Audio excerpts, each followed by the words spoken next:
Hey, I'm Beezy and hope you're taking it Beezy. I'm currently in a heated argument with this guy online. He says that a magical horse could beat a giant robot. Now, normally, I trust any random person online with whatever they say, but the last time I did that, I was convinced that tattooing organs was a new trend. But not this time. Heck, I'm so confident that any giant robot could beat any magical horse that I'm willing to put money on the line. I'm starting to think that bet was rigged. Power scaling. I imagine half of you watching are either intrigued or scared if you haven't left already. I'm both. Fiction is crazy. You could tell someone that you really enjoy characters who wear masks because they've gone through a horrible injury, and then one person will think of Darth Vader, one person will think of Obito Uchiha, and then one person will think of Master Lox. And despite those similarities, they'll never meet because they're in totally different franchises. But what if they did? Well, time to write a fanfiction. But let's go one step further. What would happen if they fight instead? How would you figure out who would win? Well, time to write a thesis. Well, then you would power scale. Now, instead of arguing with your friends and random people online about who would win in a fight based on who's cooler, you can argue with class and professionalism. Power scaling is when you see what a character does in one series and then determine if that means they'd win in a fight. For example, Omni-Man has the power to shatter the moon, but Spawn is able to defeat Satan, so obviously that would mean Spawn would defeat Omni-Man. Simple, right?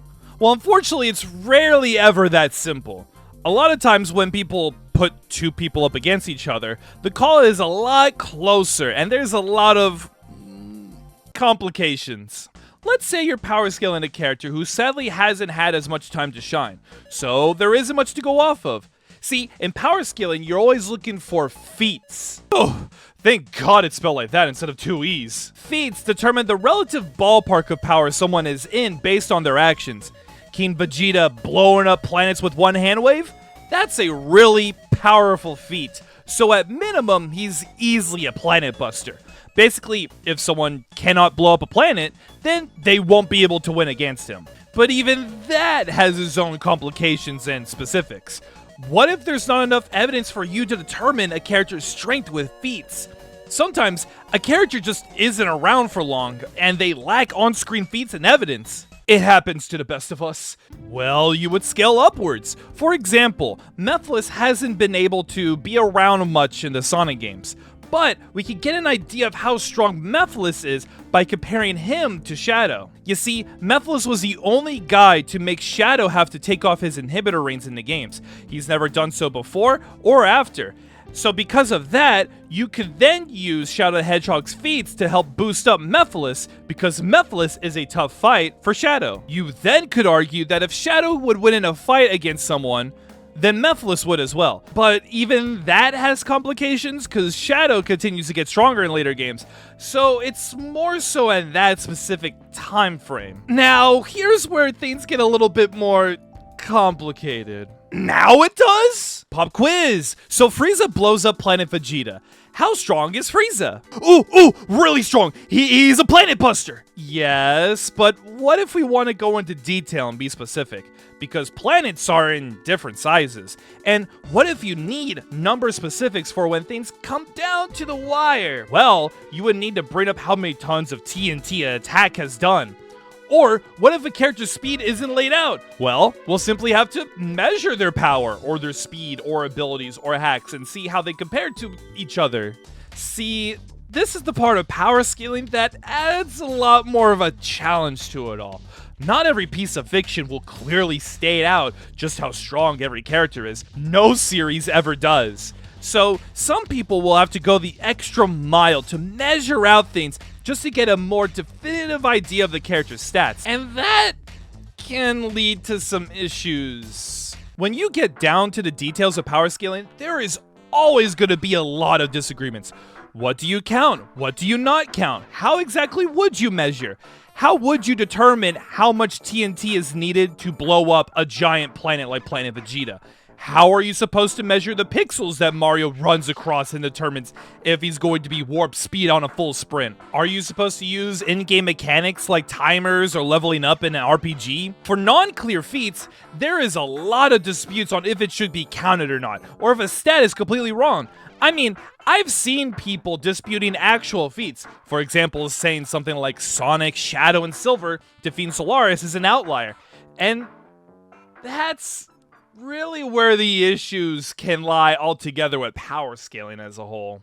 You see, without going into the messiness of determining the details and specifics of people's powers and speed, abilities, to see if that would make them win in a fight as a whole, that itself is a whole other can of worms that we could just be talking until the cows come home, you know what I mean? There's just way too much to factor in to decide whether or not a Goomba would be able to defeat a Koopa, you know what I mean? But there's something else to address. There's that old saying by Stan Lee that the person who would win in a fight is the person that the scriptwriter wants to win, which is often used to discredit power scaling as a whole, but that is also brought up whenever there's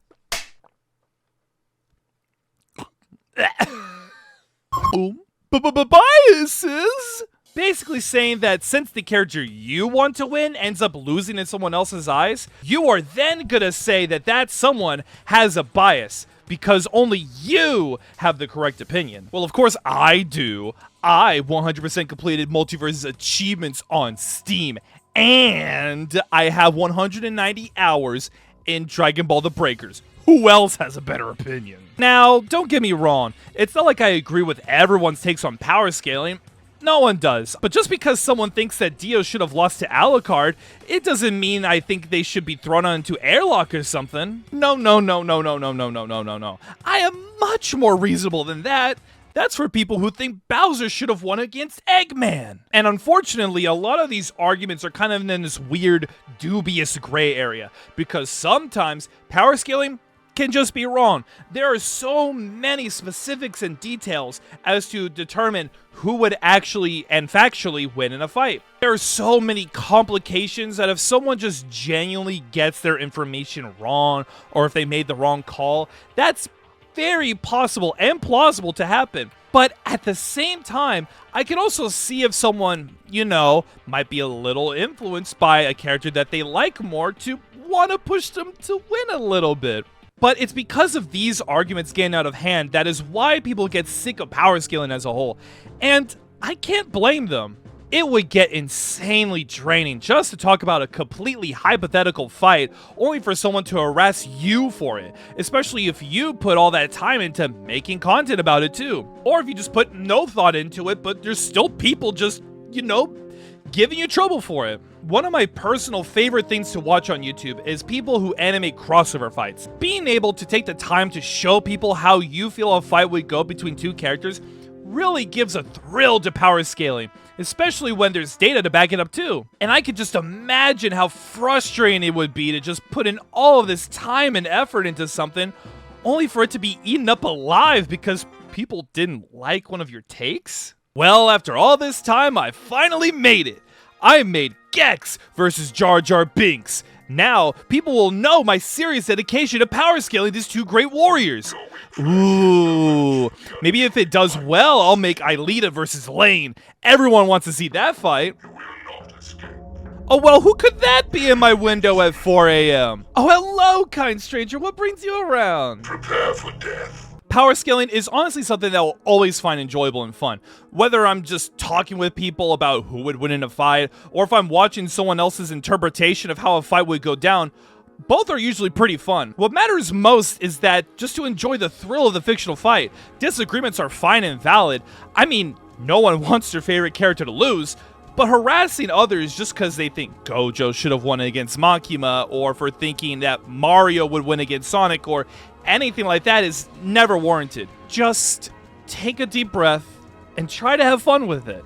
It's not like you're betting your life savings on whether or not Forlom and Raditz are going to be able to take on all the Paraka. Now, if you'll excuse me, I'm going to be doing some research into just how strong Bionicles are. If I lose this next power scaling argument, I may have to give up my Switch games and my...